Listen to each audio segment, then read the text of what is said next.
12ই মে থেকে এনবিআরের বিভাজন ও সংস্কার প্রশ্নে টানা আন্দোলনের ডাক দেয় প্রতিষ্ঠানের কর্মকর্তা কর্মচারীরা। এর ধারাবাহিকতায় রোববারও শাটডাউন ও মার্চ টু এনবিআর কর্মসূচিতে অংশ নেয় তারা। এরপর রোববার রাতে ব্যবসায়ী সংগঠনগুলোর মধ্যস্থতায় সমঝোতার ঘোষণা আসে। এনবিআরের সব কার্যক্রম সচল রাখতে শাটডাউন প্রত্যাহার করে আন্দোলনকারীরা। এরই ধারাবাহিকতায় সোমবার সকাল 9টার দিকে কাজে যোগ দেন কর্মচারী-কর্মকর্তারা।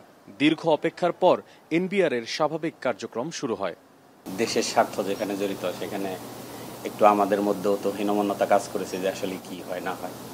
তবে আসলে আমরা তো এত উপরের কোনো কর্মকর্তা না, আমরা যে লেভেলে আছি সেই লেভেল থেকে চিন্তা করি যে একটা কামনা করতাম যেটা দেশের জন্য ভালো, দশের জন্য ভালো, সেটাই যেন হয়। শিয়া বাটার ও ভিটামিন ই সমৃদ্ধ লিলি হালাল বিউটি সোপ, তারুণ্যময় উজ্জ্বল ত্বকের জন্য। এই সময় কাজে মন দেওয়ার আহ্বান জানান জাতীয় রাজস্ব বোর্ডের চেয়ারম্যান। তিনি বলেন, কর্মকর্তাদের আগের সবকিছু ভুলে কাজে মনোযোগী হতে হবে।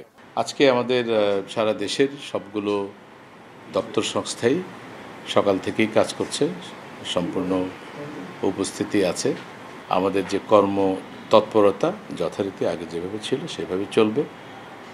আমি আমাদের রেভিনিউ অফিসারদেরকে বলবো, যা কিছু হয়েছে এগুলো সব কিছু ভুলে গিয়ে আমাদের রাষ্ট্রীয় স্বার্থে, দেশের স্বার্থে আমরা সকল কাজ করব এবং আমাদের যে কাজগুলো আছে সেগুলোকে আমরা এগিয়ে নিয়ে যাব। চলমান অচলাবস্থার অবসানে সোমবার থেকে আবারও হলো সচল এনবিআর। তবে কয়েকদিনের আন্দোলনে রাজস্ব খাতে ক্ষতি হয়েছে প্রায় 18 থেকে 20 হাজার কোটি টাকা। মশিউর অনিক, এখন, ঢাকা।